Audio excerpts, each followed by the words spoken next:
Voilà, chers compatriotes, comme vous le voyez, hein, nous venons de déposer notre recours à la Cour constitutionnelle.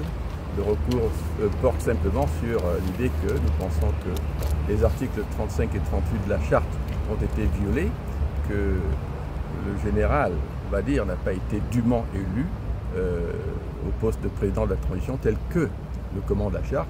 Et nous venons ici en fait demander l'annulation non seulement de sa désignation à ce poste, mais aussi la réorganisation d'une nouvelle élection qui ferait qu'en fait le chef de la transition, le président de la transition, soit élu en bonne et due forme. Donc merci, on vous tient informé de la suite des événements. Et voilà, on va un peu laisser la parole au professeur Président Malikou qui a quelque chose à dire. Nous nous félicitons, nous membres de la plateforme Référendum Jeudi Non, résidant au Gabon, d'avoir accompagné la délégation de France et des États-Unis dans la conduite de cette requête. Nous demandons à la Cour constitutionnelle de révoquer Brice Clotaire Oligui Nguema à son poste de président de la transition pour avoir été élu dans des circonstances clandestines, alors que l'élection d'un chef de l'État se fait de façon officielle avec appel à candidature, validation et rejet de certains dossiers ne répondant pas à la norme, élection publique également. Tous ces prérequis d'élection de transparence en phase électorale n'ont pas été respectés.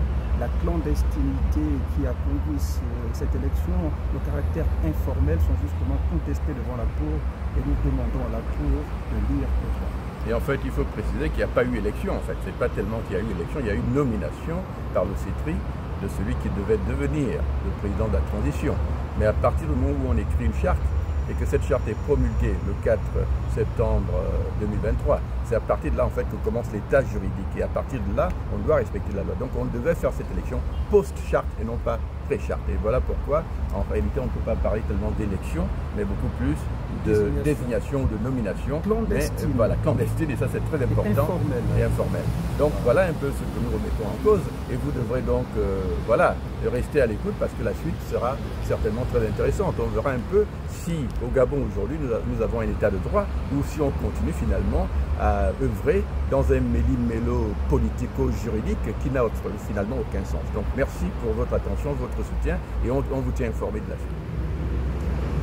Voilà, et voilà le document que nous avons déposé à la Cour aujourd'hui. Donc vous pouvez en voir ici la véracité et la preuve. Et donc nous attendons finalement maintenant la réponse du président de la Cour quant à quand nous serons en mesure de venir plaider la cause qui est finalement celle de tous les Gabonais. Je vous remercie.